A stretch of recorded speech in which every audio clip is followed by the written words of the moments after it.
January 24, 1961. After midnight, the air over eastern North Carolina is black velvet stitched with cold stars. A B-52 heavy bomber, big as a warehouse with wings, hums along at altitude, one of the United States airborne sentinels, up because the world is nervous and the playbook says to keep knives in the sky. The crew rides the machine the way sailors ride a freighter, steady, procedural, comforted by checklists and the small coffee rituals that make night shift feel human.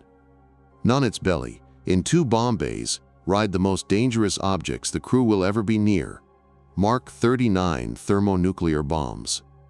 Two-stage weapons, hydrogen bombs, megaton class, not theory, not training shapes. The real thing, each the weight of a car, each designed to do to a city what the sun does to morning. They're slung with care. Safety pins where there should be pins, safing switches locked where they should be locked, layers of interlocks like doors in a submarine. You open them in order. You never open them by accident. That's the promise anyway. The sermon everyone in Strategic Air Command can preach in their sleep. Multiple independent safeties. No single failure can arm the weapon. That is the creed. Below the bomber, the land is quiet. Dark farm fields, thin roads, a scatter of sleeping houses.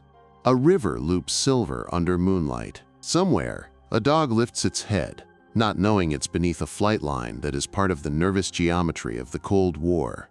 The town names are small, the kind printed in lowercase on paper maps: Faro, Eureka, Nahunta, and a bigger one nearby, Goldsboro, with the feel of a place that knows everyone and keeps its own weather. And up here, another ritual is coming due: refueling. A tanker rendezvous, lights like bedside lamps against the dark, two airplanes taking a drink together in the sky. The maneuver is practiced, predictable. The receiver eases in under the boom. A long metal straw extends. Fuel begins to move at the rate of a river in a pipe. The bomber relaxes a fraction.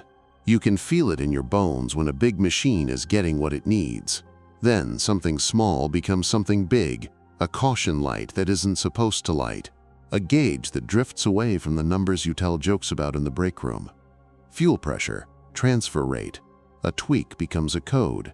The boom operator calls it out. The pilot answers with a tone that says, "We are not panicking. We are working." The crew starts the dance you dance when a system misbehaves. Isolate, cross-check, repeat the step louder, verify the echo, node fuel leak. There's a procedure for that. There's a procedure for everything. You can isolate a tank, you can change a feed, you can move fuel where the airplane will be happier carrying it. They do all the things. The airplane keeps flying. But fuel is slippery, and gravity is mean. A leak becomes a spill, becomes a problem with weight and balance inside a wing designed to be both a tank and a limb. Weight shifts. Loads change. A stiff wind against metal that's not meant to be that heavy there. Then the kind of feeling people who fly big airplanes don't forget. A tremor where there should be none. A shudder that belongs to thunder, not to aluminum. The airplane tells the crew a truth in the only language it has. A structural failure begins. First as a rumor along a spar, then as a sentence, then as a shout. NTHE pilot calls a mayday. Voice flat, clipped, professional, position, problem, intentions. Controllers bend over scopes in quiet rooms and draw lines in pencil that mean where help should go. On the bomber, the crew moves through the last clean checklist they hope they'll ever have to read. The escape routes are not friendly. A B-52 is a flying office building with a lot of places for a body to be, and not all of them lead to a door. Ejection seats for some, hatches for others, bad options for the rest. NTHE airframe comes apart. Not all at once, more like a book losing its binding while you're still reading. Pieces leave, carrying fuel and flame. The night acquires bright punctuation. Humans go from inside to outside in a heartbeat, and suddenly, every emergency rehearsed muscle in them knows how cold air bites a cheek at speed and how loud wind is when it's the only thing in your helmet. NTWO bombs let go with the airplane. Gravity suddenly owns them. Each Mark 39 has a life of its own once it's separated. These weapons were designed to fall on purpose, parachute in some scenarios, free fall in others, begin arming only if certain conditions speak in the right order. A lanyard pulled by the aircraft separation, a barometric switch that says yes, we're at altitude and falling through air, a timer that says we've been falling long enough to believe it. Then, attitude and spin sensors and contact fuzzes that agree, and finally, if all the earlier doors open, the pieces inside the bomb that would bring a city into the air as light NTHE first bomb behaves like it's in training. Its parachute deploys, a high-drag canopy meant to slow descent and allow a predictable approach if a mission called for it. The canopy opens like a white flower in moonlight above a field that yesterday only knew tractors and rain. The bomb hangs under silk, drifting, heavy and delicate, rotating slowly as the parachute lines untwist. It's a strange, peaceful image if you didn't know the story. A massive device built to make a sun, descending as if it had nowhere to be. NTHE second bomb does not get a parachute. It falls clean, fast, heavy, as everything that doesn't care what it lands on. Somewhere below, sandy soil and marsh wait with the indifference of geology. On the ground, the night makes a noise that wakes counties, a thump that isn't thunder. Then another. Phone lines wake up. People in pajamas pull on boots and step onto porches and look up at a sky that suddenly has punctuation in it. A farmer sees white silk against black and doesn't know if he should call the sheriff or the fire department or the preacher. A deputy hears a location on a rural route number that he knows by the smell of its ditch in summer. Sirens that belong to brush fires and car wrecks now point their noses at something none of their drivers ever trained for. The first responders do what people do when the unimaginable shows up dumb as a refrigerator on its side in a ditch. They walk toward it and ask practical questions. Is anything burning? Is anyone hurt? Whose land is this, and does the gate have a lock? The answer to the first two is astonishingly, no, not right now, not that we can see. The answer to the third is yes, it's Mr. So-and-so's, and he'll be mad if you crush his fence. Then, the Air Force arrives the way the Air Force arrives, quickly, professionally, with lights and flashers and voices that already contain the briefing they haven't yet given. A perimeter grows like a ring thrown on water. Floodlights arrive. The wind picks up and makes the white canopy over the first bomb rustle like laundry on a windy morning. The bomb itself looks intact, almost elegant under silk, as if someone designed it to look photogenic when it wasn't exploding. NTHE language changes now. The people nearest to the thing start speaking in nouns that keep their hands from shaking. Nose cap, tail section, chute lines, safing switch. They need the parts to have names so they can write the right verbs to go with them. The men in green and the men in denim talk briefly about the fence, and whose fence post they can pull without making a neighbor into an enemy, and then they get to work. You do not run up to a hydrogen bomb with a wrench. You arrive like a guest in a serious house. There is a sequence to everything, a choreography of caution learned by crews who hope to die old. The first job is to render safe. That phrase contains multitudes. It means, tell the bomb in its own language to ignore everything it thinks it knows about what it's doing. They look for the weapon's arming and safing interface, the place where the human world talks to the device. On the Mark 39, that conversation passes through the ready safe switch, a small, prosaic-looking mechanism that tells the weapon whether it should ever even consider listening to the sensors that would arm it. The switch is supposed to be in safe, and then a bunch of other conditions are supposed to line up in order, and only then, in war with orders and codes, in a cascade of confirmations, should the thing ever move toward arm. They get a visual on the switch. They get a hand on it. It's hard work with cold fingers and adrenaline wearing a uniform. They're trained to read nothing, assume nothing, confirm everything. Someone breathes out too hard and fogs the tiny window. He laughs once because laughing parks fear for just 1 second, then wipes and keeps going. And they discover something none of them will forget. Many of the safeties that are supposed to be a ladder, not a ramp, have already reported themselves climbed. Separation lanyard, pulled by the airframe breaking up, check. Barometric switch, yes, we fell through sky, check. Timer, Ran long enough. Check. Parachute deployment. Yes, check. Several doors that should only open during a real mission have opened because the world mimicked their conditions without asking permission. NTHE men at the perimeter don't hear the quiet sentence that moves from technician to officer at the bomb's side. They just see faces harden. The sentence is simple. She armed herself as far as she could. The ready safe switch is the question now. Its position is the difference between a bad night and the rest of your life being a footnote. They shine light on it. The pointer points NSAFE, NTHAT, little pointer, and later, the forensic story told by parts pulled from mud will become a parable that will tour briefings for decades. In this case, the only thing that prevented a full sequence was a single low-voltage switch that said no when everything else said yes. Late in the story, an engineer will write a memo that is not poetry at all but reads like it. One simple, low-voltage switch was all that stood between the United States and a major catastrophe. The line will become famous and controversial and argued over in rooms that love to argue. But on this field, on this night, the meaning is immediate. A tiny piece of electromechanics did not agree to betray its duty. Hen, they make the weapon safe. They are slow enough to be sure and quick enough to be brave. The parachute still billows and sighs as if the sky is trying to reclaim the device. The men cut lines. They secure the body. They make a cradle out of what the town has, a farmer's flatbed, a borrowed chain hoist, careful hands. News doesn't travel by networks yet. It travels by rumor and by law enforcement radio. A story blooms that the Air Force is picking up something big and secret. People talk in kitchens and then stop talking, because if the story's true, talking feels like bad luck. The town understands gravity tonight in a way textbooks don't teach. NTHE's second bomb is a different problem, in a different place, in a different mood. It went in hard. It struck the ground like a meteor that decided to be shy about fire. It penetrated right through wet earth and sandy subsoil and found the water table.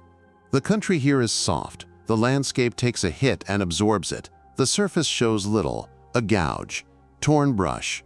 The smell of gasoline from wreckage that isn't the bomb but still makes noses nervous. They bring in equipment, metal detectors, probes, backhoes, pumps. The search is equal parts archaeology and surgery. Men in boots step into cold mud that sucks like a living thing. They work under lights that throw shadows that turn everyone into giants and ghosts. And parts come up, some familiar to the men in charge, some too intimate to point at in front of the locals. A firing signal plug, pieces of casing, tail hardware, then the parts that matter most, components from the primary stage, sections of the conventional explosives that would shape the first bright act in a two-act disaster, pieces from the neutron generator assembly that would whisper start into plutonium's ear. There is relief each time a hazardous piece is found intact. There is quiet each time a piece they can't find is the piece everyone hoped had not walked away from the hole. They pump water without being able to drink it. They dig until the earth stops being a place and starts being a problem. Daylight arrives and people see the operation from roads hastily closed and feel a feeling they will later struggle to explain.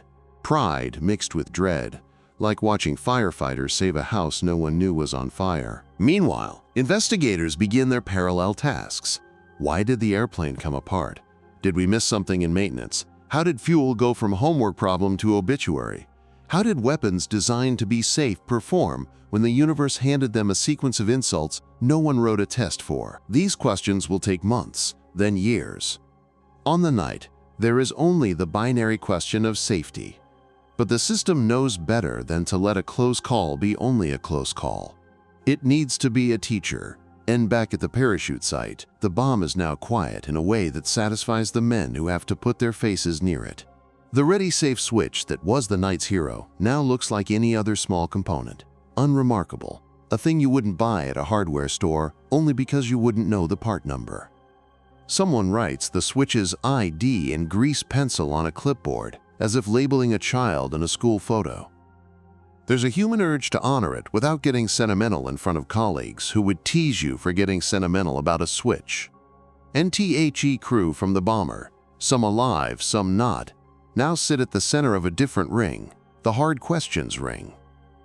In hospitals, in temporary offices, in rooms with metal chairs and paper cups, flight members tell and retell what they saw, what they smelled, what they felt in their hands and feet when the machine stopped being a machine and became weather. Crash investigators nod. They ask the same question more than once to see if the answer changes in a way that reveals the seam where memory and adrenaline try to sew different cloth together. Word climbs the chain, not the rumor version.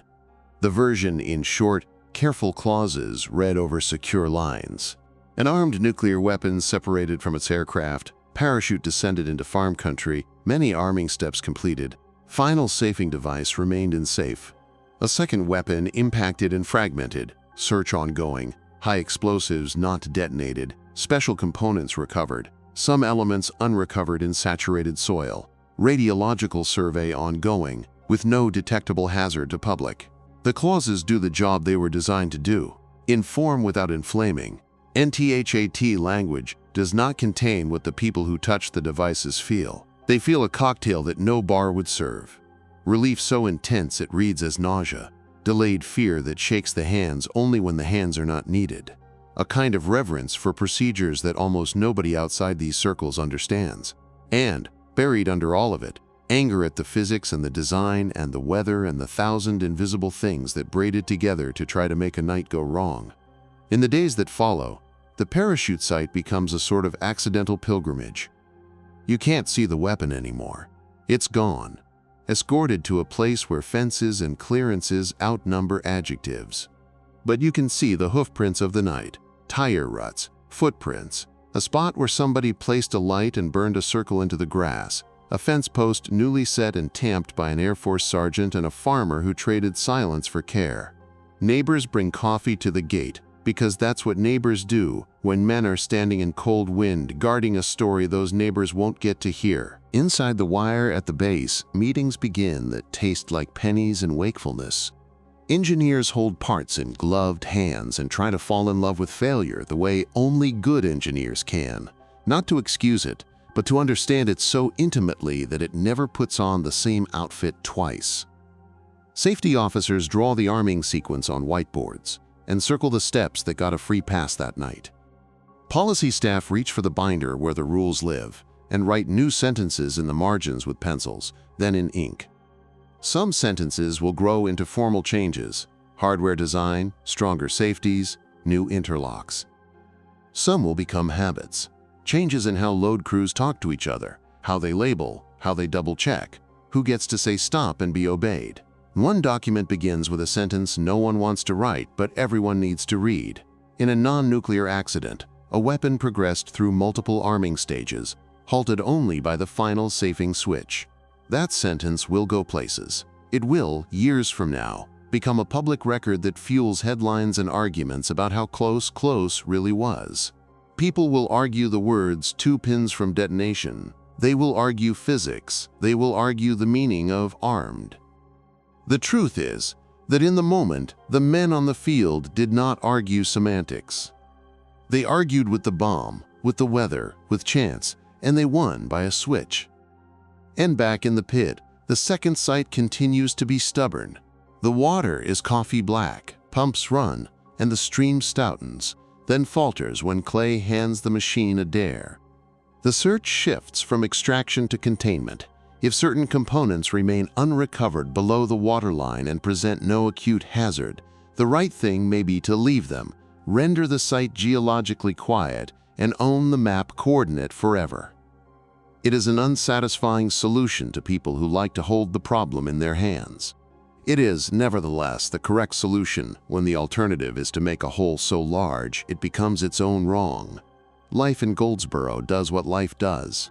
Children go to school and learn fractions that will, decades later, help their own kids with homework. Church bells ring because they have always rung. A diner makes breakfast for men who last night were standing under lights saving the town. The diner makes the same breakfast today. Nothing on the menu needs to change when a miracle happens. That's part of the miracle. NTHE people with badges. Leave messages with the people without badges. Thank you for letting us through your fence. Thank you for not telling the reporter more than we can responsibly say. Thank you for the coffee. Thank you for understanding that sometimes the government shows up on your field and you cannot have answers yet. The town will be thanked in ways it will never fully see. Funding routed to a hospital. A phone call answered faster next time. A quiet line and a budget that keeps a road salted when it should be. NTHE watchword now is follow-through. It's not glamorous. It's better than glamorous. It means bringing heat to the weld where the system bent. In weapons labs and design bureaus, men and women think like locksmiths and thieves at the same time. How do we make it impossible for the wrong conditions to impersonate the right ones? They propose stronger links, different switch logic, mechanical blocks that refuse to accept energy unless a human has done a thing humans only do on purpose. They argue cost versus benefit, with the urgency of people who can point to a field and say, there. And quietly, because this is how institutions stay sane, they tell the story to themselves until the story stops being shocking and starts being instruction. That's the point. You cannot live in shock. You can live in a manual NWE pause the night here, inside its lesson and before its epilogue. We've watched a bomber come apart, a town wake up, 2 bombs fall, one in silk, one in mud, one arming itself through every door except the last, and stopping because a small device kept its promise. We've stood in floodlight glare while a technician wiped breath from a tiny window and said, it's still unsafe. We've listened as men with mud up to their knees and vocabulary from another universe said, we've got the parts that matter.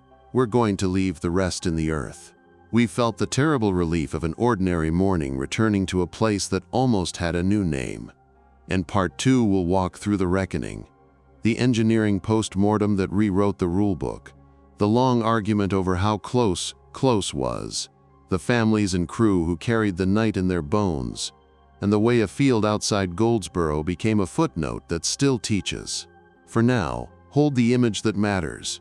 A farm. A parachute sighing in a cold wind, a small pointer behind glass that never moved from safe, and a line of people, military and civilian, trained and volunteer, standing between accident and aftermath, doing boring, beautiful work so that life could be life again by noon, and a line of people, military and civilian, trained and volunteer, standing between accident and aftermath, doing boring, beautiful work so that life. The floodlights clicked off one by one, and the field returned to the palette it knew. Winter straw, brown ditch water, a sky the color of tin. The parachute lay slack now, a white spill across furrows, its fabric dusty and scuffed where boots and knees had asked it to be useful in a way parachutes are not built to be. The men who had spent the night talking softly to a weapon nobody should have to talk to, drank from paper cups, blinked at the sun, and felt older than they had any right to be. Neighbors drifted to the fence line the way water seeks a low place. They didn't gawk, they watched. It's a different verb. Watching belongs to people who have a stake. Some brought thermoses and biscuits. One woman arrived with a brown bag of sandwiches and a directive. Eat before it gets cold again. The sergeant at the cordon tried to refuse, then realized there are times when turning down a sandwich is as rude as driving through a funeral procession. He said thanks, and meant it like a salute. At the muddy site where the second bomb had gone in, daybreak sharpened the problem. The gouge in the earth had filled overnight with dark water. The color of coffee left too long on a burner. A backhoe sat nearby like a patient animal. The operators were ready, but the ground was making the rules. Sandy topsoil, clay beneath, a water table that shrugged off pumps like a horse flicks flies. The team switched to quieter verbs: probe, map, sample. The goal was not heroics. The goal was truth. Through the morning, trucks came and went. Equipment handed off to equipment. Protective cases opened and closed with the soft thud of good hinges doing their job. Men and women with clipboards wrote times and temperatures and coordinates, because in the aftermath of nearly anything, data is the kindness you extend to the future. NTHE Damage Control Commander, a calm presence with a voice that could have narrated a weather report, gathered the locals who had the right to ask the right questions. The sheriff, a county commissioner, a farmer whose field receipt would never have a line item for government. He spoke plainly. There had been a crash. There had been nuclear weapons on board. One descended under parachute and had been made safe. The other struck and broke apart in the mud. Hazard teams were on site. There were no injuries to the public, no fire, no current radiological hazard detected. They would be here as long as it took to make sure those sentences remained true. He didn't embellish. He didn't downplay. It landed. The room breathed.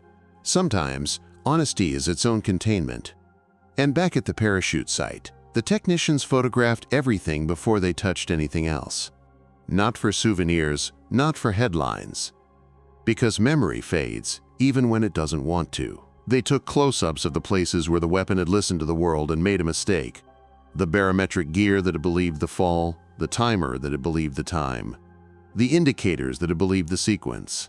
Then they photographed the small face that had not believed at all, the ready-safe pointer behind glass that still pointed where it should.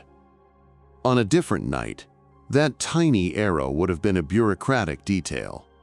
On this morning, it looked like mercy. They eased the weapon onto a cradle and rigged it to a flatbed with a care that had nothing to do with paranoia and everything to do with respect. A chain creaked. A voice counted. A hand signaled. The bomb moved the way a sleeping child moves when lifted. Heavy, compliant, unknowable. A tarpaulin went over the shape, not to hide it from view, but to protect it from a world that had already delivered enough surprises.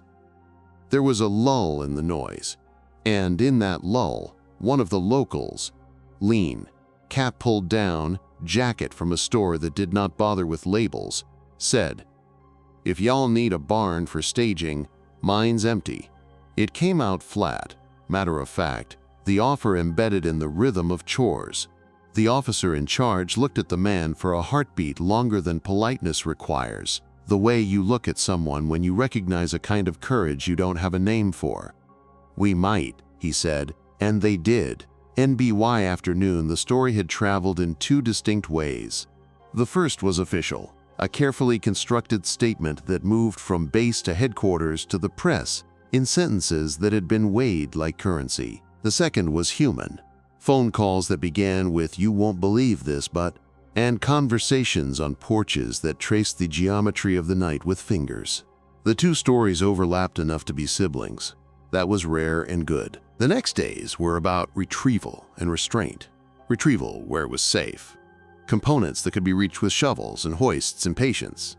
Restraint where it was not. The deep pieces the ground had decided to keep. Geologists and engineers conferred over soil cores. Hydrologists traced the slow, stubborn pathways water takes under a field like this.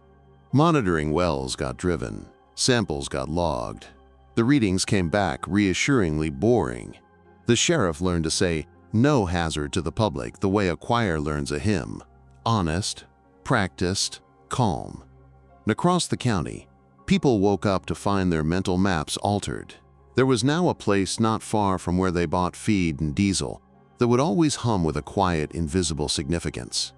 It didn't change how you planted tobacco. It didn't change how you fried chicken. But it changed, a little, how you looked at the sky. NTHE crash board convened. It came staffed the way boards do when the stakes are large. Pilots who loved airplanes enough to doubt them. Engineers who loved systems enough to break them in their heads first. Officers who loved doctrine enough to say when doctrine was a guess in a nice suit, and a few civilians who loved asking questions that began with "what if?" They got the cruise accounts, they got maintenance logs, they got weather data. They got metallurgical reports that made poetry out of microfractures. NTHE picture that emerged was not cinematic. It was procedural, which is to say, it was the truth. A fuel problem had begun to be a structural problem. A structural problem had stressed a wing. A stressed wing had separated the way stressed things do. Pieces had left. Gravity had asserted itself. In the wrong place at the wrong time were weapons built to be safe under all the right conditions and most of the wrong ones. and the world, obligingly perverse, had stacked exactly the wrong ones to test the promise. The promise had mostly held, until it almost didn't. NTHE weapons engineers wrote like surgeons after a long night. Observed, confirmed, recommend. Observed, multiple independent arming steps engaged without a command to attack. Confirmed, the final safing device prevented final arming. Recommend, strengthen the things that already worked. Add new barriers where a single failure had pretended to be a choir. In briefings that would later be paraphrased 1,000 times, senior officials captured the essence with a sentence that was both terrifying and satisfying in its clarity. One low-energy electrical switch stood between catastrophe and close call. People disagreed for years about just how close was. Arguing vocabulary, arguing physics, arguing the precise configuration of components, and the probability that remaining barriers outside the switch would or would not have held. That argument, in the long run, was valuable. It kept muscle on the bones of memory. But for the crews who'd been in the mud, for the engineers who held the parts under good light, the headline on the page they cared about was simple. The system presented a single point that mattered too much. No system designed to carry civilization in its pocket should do that. NTHE reforms came like rivets, one by one, until a plane is a plane again and not a drawing. Switchgear got tougher, physically and logically. The language that weapons used to talk to themselves and to people was scrubbed against scenarios nobody had had the imagination or morbidity to write before. The doctrine of strong link/weak link. The idea that in any fire or crash, the pieces that must survive will survive longer than the pieces that must fail, was reinforced and built into checklists in plainer words. In other corners of the enterprise, the push for electronic locks and coded consent, ways to make sure weapons could never arm without deliberate human decisions, picked up force it had already gathered from other scares. The culture shifted a few degrees towards skepticism, which in safety work is the same as love. The town felt the aftershocks in small, affectionate ways. A fence got mended better than it had ever been. A road shoulder got rebuilt with gravel that didn't wash out every time the ditch forgot its job. A letter came from a place with a seal at the top, saying thank you for your patience, thank you for your trust, thank you for not turning a hard night into a loud one. A church hosted a dinner and told men in uniform to go first. The men in uniform refused. Everyone compromised by eating at the same time. NTHE families of the aircrew carried a different ledger. Some had loved ones who came home with the look people get when they have learned what wind tastes like at night. Some did not. The empty chairs were the part of the story the public rarely sees because paperwork cannot speak the way a quiet kitchen can. The Air Force did the things it does when it loses its own. Flags, words, folded cloth that weighs more than it should, help with the kind of tasks grief keeps you from doing. None of it evened the account. It softened the corners so the sharpest ones would not cut every single day. In the years to come, the incident acquired a name and a status in the lexicon, a broken arrow, the code for an accident involving nuclear weapons that does not threaten war. The phrase sounded almost gentle compared to the night it described. It made sense, though. This was not a story about enemies. It was a story about machines, chance, and the long, stubborn refusal of people to let bad luck finish a sentence. Decades later, pieces of the record would be peeled open for the public. A redacted report here, a declassified memo there. Historians traced the sequence frame by frame, and somewhere in those pages, a phrase jumped out and traveled the world. 3 of 4 safety devices failed. Or, said another way, only one remained. People argued again, the way people do in peacetime when arguments can be sport as well as stewardship. Some said the odds of a true nuclear yield were lower than the headline implied. Others said odds are cold comfort when stakes are heat.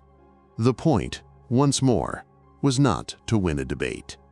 It was to make sure the memory didn't slip its moorings. On a roadside not too far from the field, a marker eventually appeared, as simple as the country around it. It did not sensationalize. It did not minimize. It put the thing in words that a child could read and an adult could feel. Cars pulled over. People stood and looked out across ordinary land and tried to imagine silk against night and a pointer behind glass. Some could, some couldn't. Both responses were honorable. NTHE technical teams never stopped tending the place. Monitoring wells got visited on schedules that became traditions. A notebook in a truck glove box filled with dates and numbers and initials. New notebooks replaced it when the spiral lost its stubbornness. The site became, in a way, a kind of quiet laboratory. This is how you keep faith with a promise you made to a place that hosted your emergency. In training rooms around the country, the story became a case study. Not the Hollywood version, not the what if the town had vanished version. The procedural version, how a failure chain forms, where the links bend, which human judgments matter, where to anchor a checklist so that it will hold in wind. In some classrooms, an instructor would pull a tarred parachute shroud line from a box and pass it around. It looked like any line. It felt like any line. That was the lesson. Ordinary things can carry extraordinary loads if you tie them to the right posts. And a retired weapons engineer, quiet, the kind of mind that spends its days replacing mystery with diagrams, gave a talk once years after. He said, in a voice that had weathered 100 conference rooms, "We learned to assume sunlight would impersonate fire, that gravity would impersonate orders, that wreckage would impersonate timing." Then he added something that made the back of the room stop checking its watches. "We also learned that people, given the chance, will impersonate miracles." In Goldsboro, life looped back to itself. Children who had been carried past the cordon in their fathers' arms grew up, moved away, came back, stood at the marker with kids of their own, and told a story that had become family folklore. Once, the sky dropped something into that field that should have ended the world. It didn't, because a lot of people did their jobs on the worst night of their lives, and because a little switch kept its word.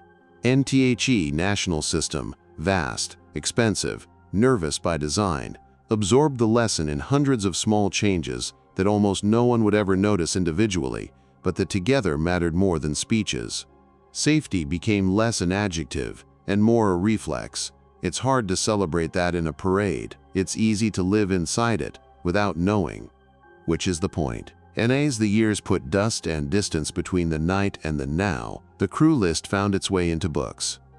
Some entries had stars next to them, and lines about bravery that tried not to sound like eulogies. Others had notes about later careers, flying again, teaching, moving to jobs where checklists still ruled, because checklists, in their plain way, are a kind of mercy too.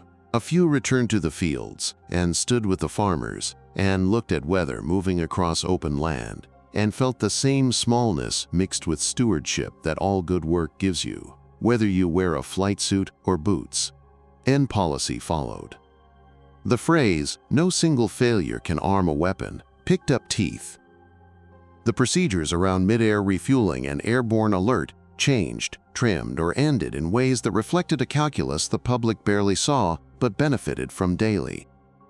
Not because politicians woke up braver, but because engineers and commanders found fewer reasons to balance the world on what they now knew, a little too intimately, could be a thin switch. There is one more image worth keeping before we close the file. Imagine a maintenance bench at a lab, not long after the incident. On it, the very model of ready safe switch that sat behind glass in that field. It's small, with a face a little like an old radio. Two positions. A pointer, a detent you can feel even with gloves on. A tech, hair tied back, pencil behind one ear, cycles it through safe and arm a dozen times, checking the force required, the way the contacts catch and release, the way the pointer aligns. She doesn't romanticize it. She doesn't sneer at it either. She treats it like what it is, a citizen in a republic of parts, obligated to keep its oath without applause. She signs the test card with tidy letters. She moves on to the next unit.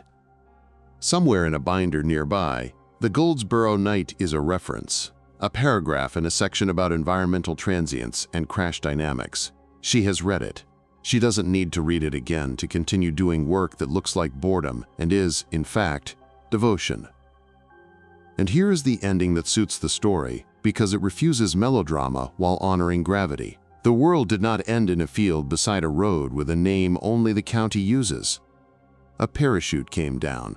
A switch kept faith. People who did not ask to be heroes refused to let luck be the only tool in the box. In the months after, a system listened to its scare and learned. In the years after, a town lived and children grew up, and a marker stood where anyone could pull over, read, and feel a small tightening in the chest that has nothing to do with fear and everything to do with gratitude. NTWO pins from Detonation. That was one way the tale traveled. Another way to say it is this: 24 quiet decisions, taken by 24 people, held the line. A farmer opened a gate. A deputy kept a secret without turning into a rumor. A technician wiped fog from glass and read a pointer without shaking. An officer said yes to a barn. A pump operator stayed late. An engineer changed a line on a drawing and then argued for it in a room where people are paid to disagree. Each act unglamorous. Each act part of the braid. NTHE Night gave the world a gift no one wanted. Proof. Proof that safety is not a slogan. It is a practice. Proof that luck is an ingredient, never the recipe. Proof that there are rooms and fields and benches where the difference between catastrophe and normal life is measured in millimeters of travel inside a cheap-looking switch, and in the will of the people tending it to make sure it never has to be brave again. Remember it like this, if you need a final picture to carry. Dawn on a North Carolina farm, frost lifting as the sun pushes. A white parachute folded and tied. A flatbed truck heading down a 2-lane road with no siren. Only taillights bright in the morning, and the truck carrying the made-safe weapon rolled slow. Escort up front, escort behind. No sirens, just engines and radios with their volumes set low. Fields slid by. Ditches glinted. Frost hid in the shaded places and pretended it had never met sun. A dog watched it pass and decided not to bark. That's how the extraordinary leaves, heavy, polite, and quiet. At the site where the second weapon had buried itself, the work changed tone. Night had been triage. Day became archaeology. You do not fight the ground, you listen to it. The crews drove steel rods down and pulled them back up with mud writing on them. They sketched what the mud said. They set a rig over the depression and started to take the earth apart the way you take apart a clock you intend to put back together again. Shovels for shape, pumps for water, siphons for patience. They found pieces that had learned a new vocabulary overnight. A contact board silted to brown, a section of casing with a scratch mapped like a river, wiring that would never carry a story again. Each fragment went into a numbered bag. Each bag went onto a list. The list grew. Lists are how people build ladders out of holes. Residents stopped by the fence in 1s and 2s and then drifted off because there is only so much watching you can do before you have to make breakfast or check a calf. One man stood longer than most. He had the look of someone who knew machines, but not this kind. He asked a simple question. "You gonna find all of it?" The commander answered with a truth the man deserved.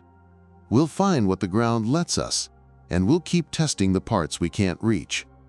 The man nodded. He understood limits. He'd been farming this county long enough to know that control is a story the weather loves to interrupt. Down in a canvas tent, a health physicist uncapped a dosimeter and laid it beside others in a row. The instruments looked unremarkable. Plastic cases, simple needles. But their quiet was the kind of quiet a community needed. She logged the last 12 hours, compared her slate to the lab's slate, and wrote the words that matter when people are deciding whether to let their kids play outside. Background, normal, unchanged.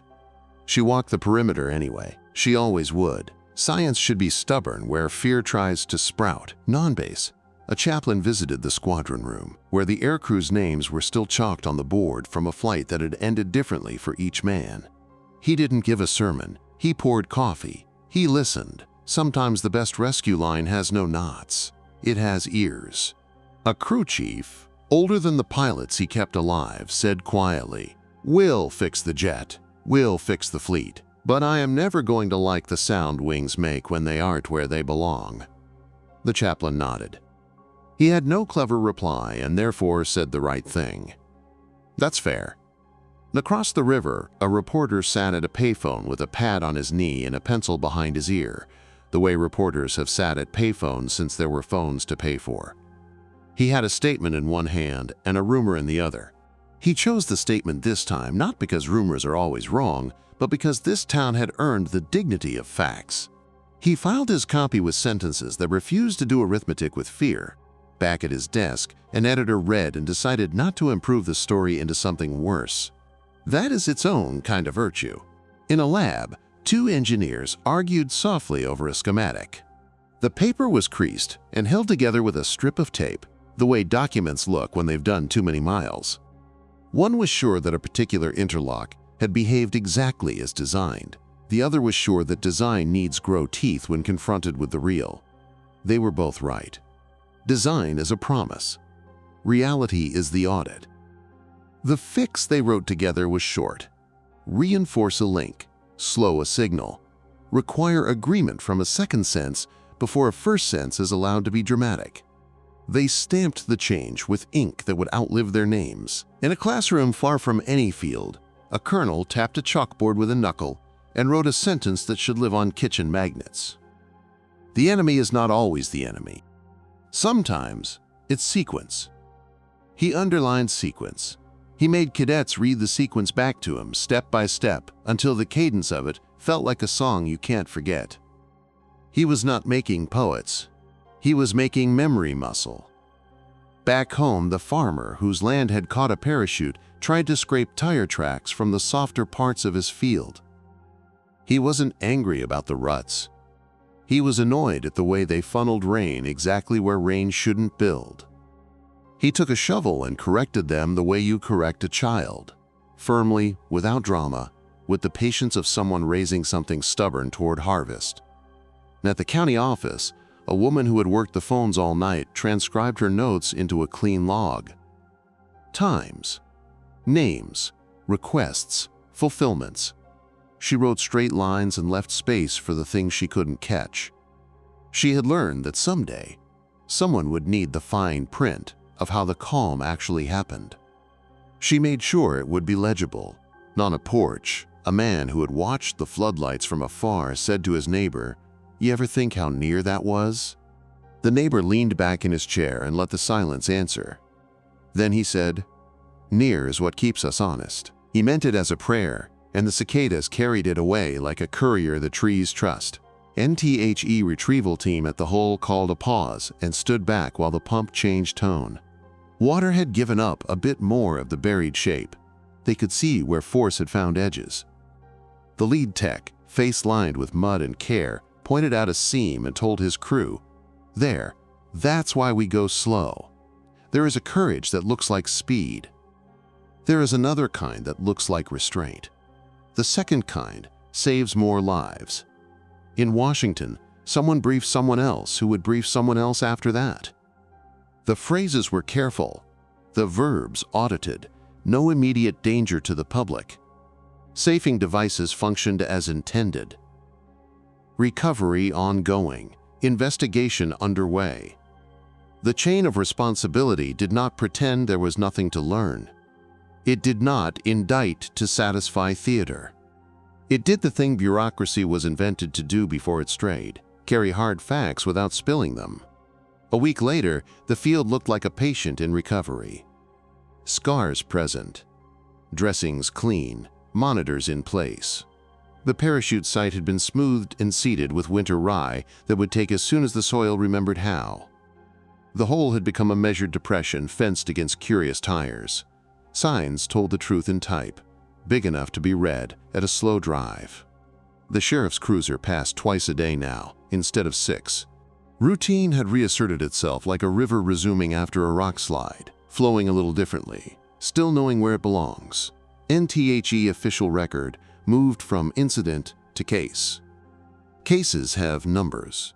Numbers find shelves. Shelves find walls. But people kept a second record that lived in kitchens and barbershops. and the quiet moments before sleep. It wasn't a list of miracles. It was a list of tasks that never asked to be named. Pointing someone in the right direction without shouting, holding a light steady while somebody else turned a wrench, saying, "We're okay," only when okay had proved its credentials. Standing in the rain for an hour so the radio could be close to the one person who needed to hear it. Some evenings, a few of the men from that night met at the diner without making a plan to. It just happened, the way weather happens. They sat at the counter. Coffee, pie if the pie looked honest. They didn't talk about the switch that had kept its word. They didn't describe the sound silk makes on a cold fence. They talked about kids with fevers and trucks with opinions and roofs that couldn't be trusted to last one more winter but would be asked to anyway. That, too, was recovery. Not forgetting, not dramatizing, rejoining, and years later, a child of that county, grown now, working far away, would find the story in a book, close the book, and call home. "Is that really how it was?" they would ask, and the parent would say, "More or less noise, more hands." The grown child would stand by a city window and try to imagine the taste of coins and coffee and the weight of a pointer behind glass.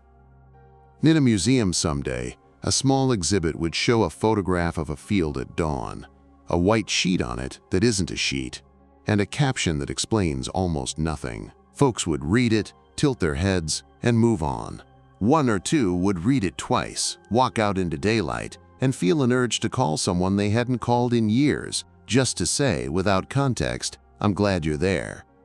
NTHE safety community absorbed the episode the way oaks absorb lightning scars, visible, functional, and alive. New training tapes, not the kind that would confuse a system, arrived on reels and later on cartridges and later still as files with boring names.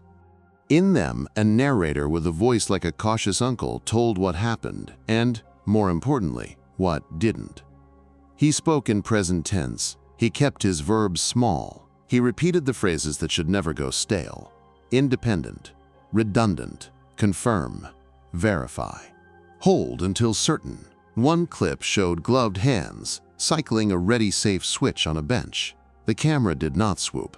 The editor did not use music. The caption read, "This is the part that did not fail." People watched. People learned. People went back to work. Some evenings, the weapons engineer who'd argued for stronger links walked his dog under a sky that looked forgiving. He would stop by a pond that reflected trees upside down and think about mirrors and inversion and how so much of his profession was making sure that what looks like the world is, in fact, the world. The dog would nose a reed, decide it was unthreatening, and move on. That, somehow, made the engineer feel better than a headline ever could. On the anniversary, the town did not hold ceremonies. It kept doing what it does: feeding children, fixing engines, minding weather. A few folks stopped by the marker, dusted it with a sleeve, and carried on. One man left a single pencil at the base, unsharpened, eraser still pink, ferrule untouched. No note. The object said, "Everything." At the Air Force Museum, a docent told the story to a group of visitors who had not expected to be moved by anything without wings. He pointed at the tiny faceplate from a ready-safe switch and said, "This little thing kept a promise." A kid asked, "Who did it promise?"